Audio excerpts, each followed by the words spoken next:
안녕하세요. 시신인문입니다. 오늘 저는 뉴스를 봤는데 너무너무 안타까운 소식을 접하게 됐습니다. 이제 미국 뉴욕에서 이제 레지오넬라균 감염 환자가 엄청 속출했다는 뉴스였고요. 지금 58명이 감염 진단을 받고 2명이 숨졌다고 들었습니다.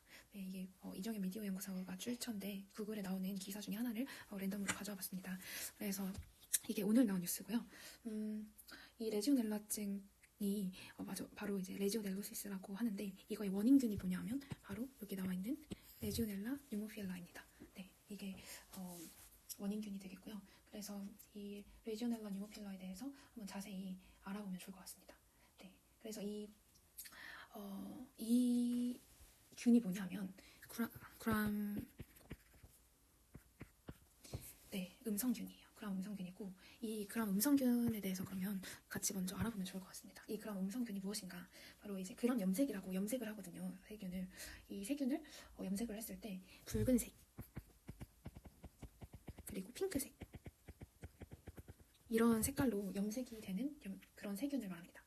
그러면 어떤 경우에 이렇게 붉은색, 핑크색으로 염색이 되고 어떤 경우에 보라색으로 염색이 될까요? 이거에 대해서 그러면 한번 기초부터 잘 한번 알아보도록 하겠습니다.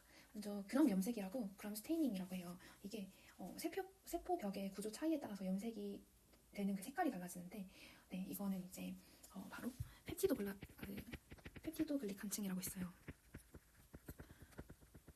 네, 그래서 이 세균의 세포벽이 있는데 세포벽이 있죠? 이 세포벽이 정말 만약에 엄청 두꺼워요. 펩티도 글리칸층으로 엄청 두꺼우면 이게 바로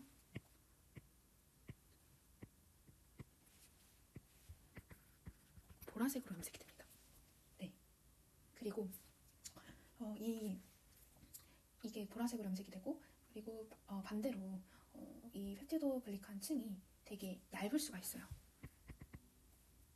이걸 분홍색으로 해야 되는데 얇으면 바로 분홍색으로 염색이 되게 됩니다. 네. 그러면 이 차이에 대해서 제가 한번 설명을 해보도록 하겠습니다. 일단 우리가 염색을 하잖아요. 염색을 먼저 1차적으로 염색을 해요. 1차 염색을 하는데 1차 염색을 할 때 그 크리스탈 바이올렛이라고 하는 네, 바이올렛이 보라색이죠. 그래서 이 보라색깔 염색을 합니다. 보라색 염색을 먼저 해요. 네, 세균 전체에 염색을 하게 되고 그리고 나서 이제 아이오딘이라고 하는 약을 써가지고 이건 무슨 역할을 하냐면 고정제예요. 그래서 이 크리스탈 바이올렛과 얘가 결합을 합니다. 네, 결합을 해가지고 크리스탈 바이올렛 아이오딘 복합체를 형성을 하게 돼요. 네, 그래서 고정을 하는 역할을 합니다. 네, 그런 다음에 이제 알코올이랑 아니면 뭐 아세톤 같은 거 있죠. 네, 이게 뭐냐면 탈색제예요. 이걸로 탈색을 하는데 이 그람 양성 같은 경우에는 아까 얘가 음성이었고 얘가 양성이었잖아요. 이 그람 양성 같은 경우에는 펩티도 글리칸층이 두껍다고 했죠. 네, 그래서 두껍기 때문에 이것까지는 다 잘 됐는데 이 탈색이 잘 안 됩니다. 네, 얘는 탈색이 잘 안 돼요. 그래서 보라색으로 그대로 유지가 돼요. 네, 근데 이 펩티도 글리칸층이 얇은 그람 음성균 같은 경우에는 탈색이 잘 되겠죠. 그쵸? 그러니까 탈색이 돼버립니다. 네, 그래서 그 후에 사프라닌이라고 얘는 분홍색이에요. 이걸로 이제 염색을 하게 되는데 얘는 탈색제로 다 탈색이 돼버렸기 때문에 이게 분홍색으로 염색이 되겠죠. 네, 그렇게 돼서 결국에는 펩티도 글리칸층에 따라서 두꺼운지 얇은지 두꺼우면은 탈색이 잘 안 돼서 보라색 처음에 염색했던 거 그대로 남아있고 얇으면은 탈색이 돼서 다시 분홍색으로 염색했을 때 분홍색이 돼가지고 이렇게 된다. 그래서 이 두 개의 그람 음성균과 양성균의 차이가 결국에는 세포벽을 이루는 펩티도 글리칸층의 두께에 의해서 두꺼운지 얇은지에 따라서 보라색으로 염색되거나 분홍색으로 염색이 되게 된다. 이 차이로 알고 있으면 될 것 같습니다. 네, 그래서 오늘 이슈가 됐던 이 레지오넬라증, 레지오넬라 뉴모필라의 이 뉴모필라 이 자체는 뭐라고 했죠? 그람 음성균이었어요. 그러니까 세포벽의 구조상 되게 펩티도 글리칸층이 얇죠. 그리고 이제 외막이 있어요. 네, 그래서 염색약을 잘 유지하지 못해가지고 탈색 후에 다시 염색이 되죠. 네, 그래서 붉은색 혹은 분홍색으로 염색이 되는 그 세균이었습니다. 그리고 여기 그림에서 보는 것과 같이 막대균이에요. 막대 모양처럼 생긴 막대균입니다. 그래서 뭐 대장균이나 뭐 살모넬라 이런 것들을 레지오넬라균도 마찬가지로 이런 것들이 gram 음성균이 되겠습니다. 그리고 이제 보는 것처럼 막대균이잖아요. 그래서 이게 세균의 형태가 여러 가지가 있는데 그중 하나가 이렇게 길쭉한 막대처럼 생긴 막대균이에요. 그래서 우리가 영어로 라드라고 해요. 네, 이렇게 씁니다. 뭐 예를 들면 종류는 여러 가지가 있어요. 그 세균 형태가 좀 동그란 모양의 구균도 있고 커쿠스라고 하죠. 그리고 뭐 나선균이라고 해서 꼬인 나선 모양으로 생긴 스파이랄 나선균도 있고, 그리고 막대 모양의 뭐 지금 이 레지오넬라균처럼 라드나 뭐 바실리스 같은 간균 형태가 있습니다. 네, 그 중에서 이제 라드 모양을 한 막대균이었고요. 일단 여기까지 알아두면 좋을 것 같습니다. 네, 그리고 이제 또 하나의 특징이 뭐냐면 이 균이 뭘까요? 호기성이에요. 호기성 들어보셨나요? 현기성, 호기성 많이 들어보셨죠? 네, 호기성을 영어로는 에어로빅이라고 하는데 이 말의 뜻이 뭐냐면 호기성 세균이 산소가 있어야만 살아갈 수 있는 세균이에요. 산소가 꼭 필수적이에요. 네, 그래서 얘네들은 이제 에너지를 만들기 위해서 산소를 사용하는 그런 호흡작용을 해요. 네, 호흡작용을 하고 그래서 이 레지오넬라균이 산소가 정말 필요한 균이기 때문에 산소가 풍부한 곳이 어디 있을까요? 산소가 많이 있는 곳이 우리 몸의 기관 중에 뭐가 있죠? 네, 폐에는 폐포에 있겠죠. 왜냐하면 호흡을 통해서 우리가 산소를 이제 받아들이니까. 그래서 이 산소가 풍부한 폐포에서 되게 증식을 잘 하게 돼요. 네. 근데 이 호기성과 반대되는 개념이 뭐냐면 현기성입니다. 이 현기성균 같은 경우에는 산소가 오히려 없는 곳에서만 생존이 가능하고, 그리고 또 다른 종류로는 통성 현기성이라고 있어요. 네, 얘 같은 경우에는 산소가 있든 없든 생존이 가능한 무서운 아이입니다. 그래서 제 호기성은 에어로빅이라고 했고 현기성은 그 반대니까 뭐죠? 언을 붙여서 언에어로빅이고. 네, 그리고 네, 이렇게 알면 될 것 같습니다. 그래서 레지오넬라 뉴모필라 같은 경우에는 호기성이다. 산소가 필요한데 산소가 많은 폐포에서 잘 자란다. 그렇죠? 그래서 폐렴과 관련이 있는 균이에요. 그리고 또 하나의 특징이 뭐냐면 단극 편무라고 들어보셨나요? 단극 편무라고 영어로는 모노폴 플라젤라라고 합니다. 이 플라젤라가 바로 편무예요. 그리고 모노폴이 단극이겠죠. 네, 그래서 편무라는 뜻이 뭐냐면 이 세균이 이동할 수 있도록 도와주는 어떤 꼬리 같은 구조예요. 그래서 이 편무가 주로 단백질인 그런 플라젤린으로 구성이 됐고, 얘가 뭘로 구성이 됐다고요? 플라젤린으로 구성이 됐고, 네, 운동성을 제공을 하게 됩니다. 꼬리 같은 구조라고 했죠. 단극 같은 경우에는 세균의 한쪽 끝에만 편무가 있는 경우예요. 네, 세균의 한쪽 끝에만 편무가 있다. 한쪽에만. 네, 그래서 이제 그 레지오넬라균이 이런 단극 편무가 있는 균이잖아요. 그러니까 편무가 있으니까 이 편무를 통해서 액체 내에서도 활발하게 움직일 수 있어요. 활발하게 움직이면 어떤 안 좋은 점이 있죠? 네, 폐에서 아까 호기성이어가지고 산소가 필요한 균이어서 폐포에서 잘 자란다고 했잖아요. 근데 얘가 편무가 있어가지고 활발하게 이동을 해요. 그러면 폐에서 빠르게 퍼지겠죠. 네, 그래서 네, 이런 게 좀 무서운 점입니다. 그리고 이 균의 또 다른 특징이 뭐가 있냐면 그 BCY이라고 이런 특수한 배지가 있어요. 이 특수 배지에서 배양이 돼요. 네, 그래서 그 말이 뭐냐면 이 특수 배지에서만 배양이 되고, 보통 우리가 일반적으로는 블러드 아가리라고 해서 이런 배지가 있거든요. 이런 데서는 이제 배양이 되지가 않습니다. 그래서 이 BCY가 뭐냐면 이게 뭐냐면 buffered charcoal yeast extract agar인데, 그러니까 이제 charcoal이 뭐냐면 활성탄이잖아요.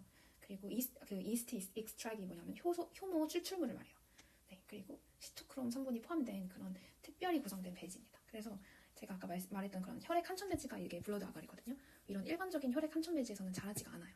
그 대신 이런 특수 배지에서만 자라게 됩니다.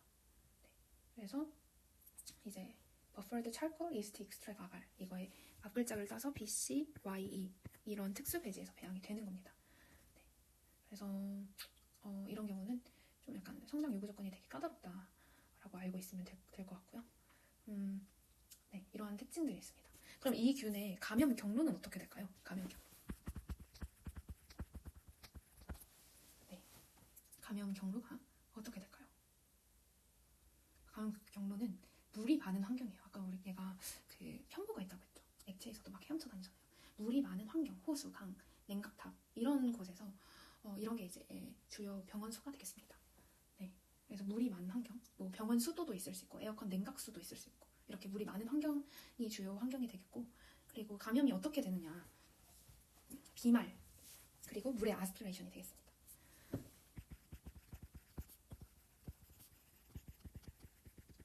이 아스피레이션이 흡인이라는 뜻이에요. 흡인. 네, 그래서 그 물의 아스피레이션, 흡인을 통해서 이렇게 숨 쉴 때 흡인을 통해서 폐로 직접 침투를 하게 돼요. 그래서 이 친구는 사람 간의 전파가 아니에요. 사람 간의 전파가 아니고 이런 물이 많은 환경을 통해서 폐로 직접 침투가 됩니다. 우리가 그걸 이제 호흡할 때 들이마셔서. 그래서 네, 그거를 어떤 오염된 비말이나 물이 이제 흡인이 돼서 폐로 직접 침투가 된다. 사람 간의 전파는 되지 않는다. 이걸 알아두면 좋을 것 같아요. 그리고 이제 그 extra pulmonary legionellosis라고 이제 폐에서 시작된 그런 혈행성 감염입니다. 네. 그래서 이제 뭐 그 정도 알고 있으면 될 것 같습니다. 그리고 네, 결국에는 이제 어떤 호흡기에서 감염이 시작이 되잖아요. 근데 그 이후에 이제 혈액을 타고 전신으로 이제 퍼지는 레지오넬라 감염이라는 거죠. 그래서 침범이 가능한 장기로는 뭐 심장이라던가 신장, 간, 비장, 중추 신경계, 전신 폐혈증 가능성도 있다고 합니다. 그래서 꽤 무서운 질환인 것 같아요.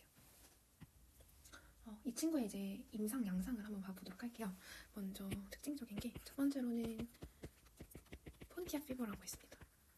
네, 폰티악 피버라고 폰티악 열. 이게 뭐냐면 레지오넬라 균해에서 되게 비전형적인 급성 발열 질환이에요. 얘는 이제 폐렴을 동반하진 않고요. 폐렴은 동반하진 않고 한 잠복기가 24시간에서 48시간으로 되게 짧아요.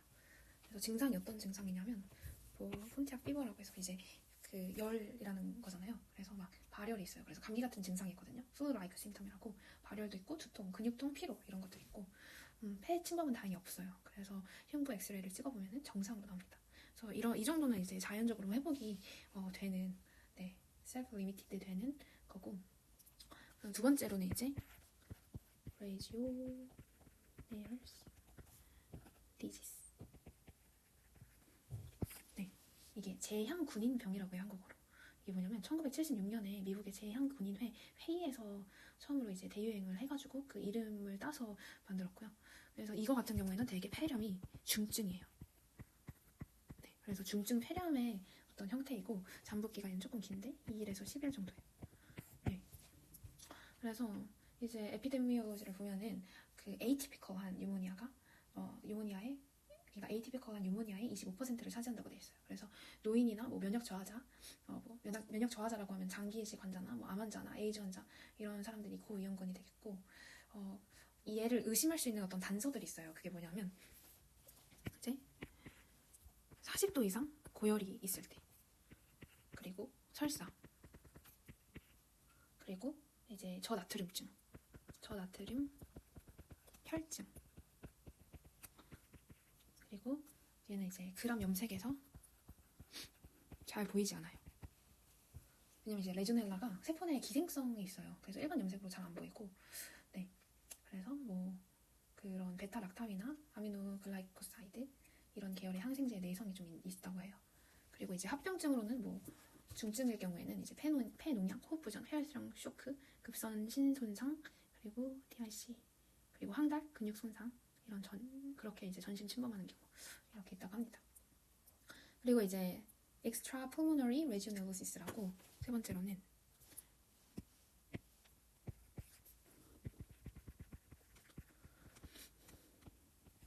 extra pulmonary legionellosis라고 합니다. 그래서 얘 같은 경우는 이제 원래 폐에서 시작이 됐는데 혈액을 통해서 다른 장기로 퍼진 그런 감염을 말을 하고, 심장 관련이 흔해요. 심장. 네. 그래서 뭐 심근에 침범하면 심근염, 심내막에 침범하면 심내막염, 그리고 인공 판막 감염 같은 것도 생길 수 있고, 심장 수술 후에 발생할 수 있는 경우죠. 그리고 전신 폐혈증. 네, 심장 수술한 다음에 폐혈증 후에 심장 증후군, 그런 경우에 전신 폐혈증. 네, 이런 식으로 알 수 있습니다. 임상, 양상 이런 식으로 크게 세 가지로 보입니다. 그래서 진단을 어떻게 할까요? 진단. 그렇게 감염된 사람들이 어떻게 해서 진단을 받았을까요? 상상해보면 소변을 통해서 레지오넬라 항원을 검사하게 되죠. 가장 쉬워요. 소변을 통해서. 가장 쉽고 되게 신속하게 우리가 알 수 있죠. 되게 효과적인 선별 검사고, 그리고 또 배양 검사를 할 수 있겠죠. 아까 무슨 배지를 사용한다고 했죠? BCY라고 했어요. 네, BCY라는 특수한 배지를 사용한다고 했었죠. 네, 그리고 이걸 통해서 이제 확진을 할 수 있고, 왜냐면 좀 되게 특이한 배지에서 잘하는 거니까. 네, 그리고 뭐 다른 것들은 뭐 엘리사도 있고 PCR도 있고, 네, 뭐 여러 가지 있는데, 네, 그 정도만 일단 소변을 통해서 레지오넬라 항원 검사를 하고 배양 검사는 BCY라는 특수 배지를 한다. 이 정도 알아두면 좋을 것 같고요. 치료는 그럼 어떻게 할까요? 마지막으로 치료는 되게 심각한 합병증이 없을 때는 이제 10에서 14일 정도로 일반 폐렴 치료기간과 비슷하게 치료를 하면 될 것 같습니다. 그래서 이제 뭐를 사용을 하느냐, 약에 대해서 그럼 알아보도록 할게요.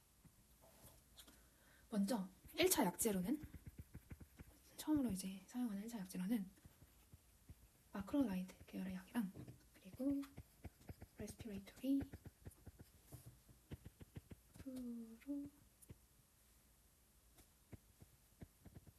프로퀴놀, 네, 이렇게 사용을 합니다. 그래서 이 매크롤라이드 계열의 이 약으로는 아지스로마이신이랑 클라리스로마이신, 에리트로마이신 이런 약제들이 있어요. 그래서 이걸 한번 설명을 해드리려고 하는데, 이 마크롤라이드 계열의 약이 아지스로마이신, 클라리스로마이신, 그리고 에리트로마이신 있다고 했잖아요. 이 기전이 어떻게 되냐면, 이렇게 세균의 리보솜이 있잖아요. 여기가 끝인가? 네, 리보솜이 있는데,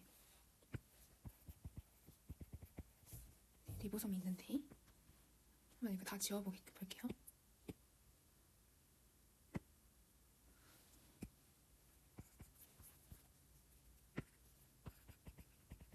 네, 리보솜이 있어요. 그쵸? 이 리보솜에 50S 소단위가 있어요. 여기에 이제 결합을 하게 됩니다. 그래서 얘와 결합을 해가지고 어떤 일이 발생을 하냐면 단백질 합성을 억제해요. 그 기억나시죠? 이렇게 리보솜이 이렇게 해서 이렇게 만들어내잖아요, 단백질을. 근데 얘가 결합을 해버려가지고 단백질 합성을 억제를 하게 되고, 그리고 또 뭐냐면 박테리아의 성장을 막는 그런 정균제 역할을 하는 거죠. 네, 그렇게 한다. 이게 바로 마크롤라이드 이 약들이고, 얘가 레지오넬라에 효과적인 이유가 세포 내 침투력이 되게 뛰어나요. 네, 그래서 이제 레지오넬라균이 그 대식세포 안에서 사는 세포 내에 기생하는 기생균이거든요. 네, 그래서 그 마크로파지라고 아시죠? 마크로파지라고 대식세포라는 거 하는데 거기 안에 살아요. 그렇기 때문에 레지오넬라에 효과적이기 위해서는 어떻게 해야 되죠? 세포 안으로 잘 들어가는 항생제가 필요해요. 근데 얘가 세포 내 침투력이 막강하다. 그러니까 그 레지오넬라균이 마크로파지 안에서 사는 어떤 기생하는 균이잖아요. 그러니까 세포 내 침투력이 강한 이 약을 사용해서 얘를 없앨 수 있는 거죠. 그래서 그 여러 가지 약제가 있는데 그 중에서도 아지트로마이신 같은 게 이제 방광기가 길고 또 투여가 간편해가지고 그거를 좀 많이 사용하는 것 같고요. 네, 그리고 좀 경증이거나 입원 환자한테 많이 사용을 한다고 합니다. 그리고 두 번째 약 같은 경우가 뭐였냐면, 아직 지금 1차 약제를 하는 거예요. 1차 약제. 1차 약제 중에 첫 번째가 마크롤라이드 계열이었고, 두 번째가 레스피레이터리 프로퀴놀. 네, 이 약이거든요. 이거는 이제 뭐 레버플록사신이라든지 아니면 그 레버플록사신이나 아니면 록시플록사신이나 제미플록사신, 이런 플록사신 계열이죠. 플록사신으로 끝나는 친구들인데, 이거는 이제 어떻게 사용되냐, 어떤 기전을 갖고 있냐면, 그 DNA로 이제 한번 접근을 해볼게요. 네, 그 DNA 자이레이즈라고 있어요. 네, DNA 자이레이즈가 뭐냐면, 그러니까 세균이 DNA를 복제하고 단백질을 만들기 위해서 DNA를 풀었다가 감았다가 해야 되잖아요. 그때 중요한 역할을 하는 효소들이 있어요. 그게 뭐냐면 이제 DNA 자이레이즈, 이거가 이제 두 가지가 있는데, 토포 아이소머레이즈 2랑 4, 이게 토포 아이소머레이즈, 얘가 2고 얘는 토포 아이소머레이즈 4예요. 네, 그래서 이 친구 같은 경우에는 DNA의 그런 꼬임을 풀어주는 효소고, 그리고 토포 아이소머레이즈 4 같은 경우에는 새로 복제된 DNA가 분리되도록 도와주는 친구예요. 네, 꼬임을 풀어주는 친구와 그리고 새로 복제된 DNA가 분리되도록 도와주는 친구. 아무튼 이런 역할들을 하거든요. 네, 그래서 그것을 생각을 하시면 좋을 것 같고, 그래서 그 DNA 자이레이즈랑 토프 아이소모레이즈 4가 그런 역할을 하는데 얘를 억제하는 약이에요. 이 레스피레이토리 플로로키놀론이. 그래서 DNA 복제를 그럼 차단을 하겠죠. 결국에는 DNA 복제를 차단하는 역할을 하게 되고, 그래서 세균이 사멸을 하게 됩니다. 그래서 살균제 역할을 하는 거예요. 그래서 이게 레지오넬라의 효과적인 이유가 뭐냐면 마크롤라이드와 마찬가지로 세포 내 침투력이 우수하겠죠, 당연히. 그리고 세균의 DNA 손상을 유도하기 때문에 되게 살균 효과가 빠르게 나타나요. 그래서 특히 중증 폐렴에서 효과가 뛰어나기 때문에 이 약제를 사용을 하는 거예요. 네. 그게 1차 약제가 이렇게 있고, 그럼 2차 약제는 뭐가 있을까요? 네, 2차 약제. 2차 약제는 테트라사이클린. 테트라사이클린 하면은 독시사이클린이 떠오르죠.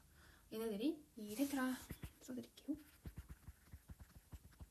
이 테트라사이클린, 얘네가 뭐냐면 얘는 30S 리보솜 억제예요. 그래서 단백질 합성을 차단하는 거죠.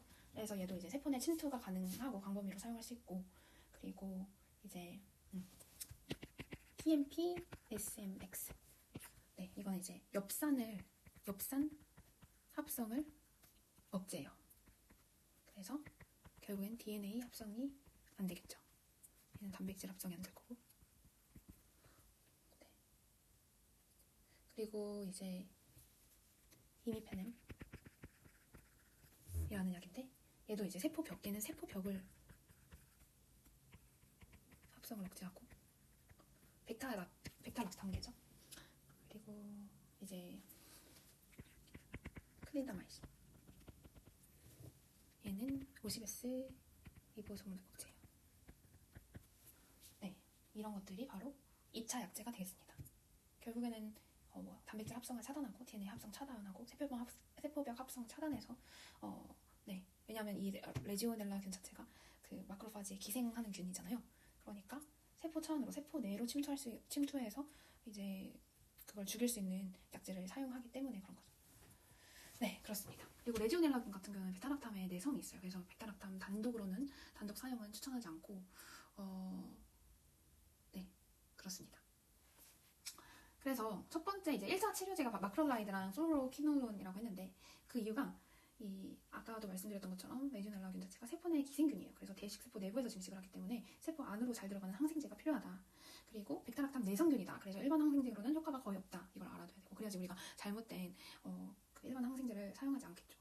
네, 그래서 플로로키놀론이 특히 중증 레지오넬라 폐렴에서 사망률을 낮춘다고 해요. 네, 그래서 그렇게 약제를 사용해서 치료를 하면 되겠습니다. 네, 감사드리고, 네, 이렇게 진짜 58명이라고 정말 많은 수가 감염이 됐고 벌써 두 분이 숨졌다고 안타까운 뉴스를 전해들었는데, 빨리 이런 치료법으로 빨리 회복이 되셨으면 좋겠습니다. 감사합니다.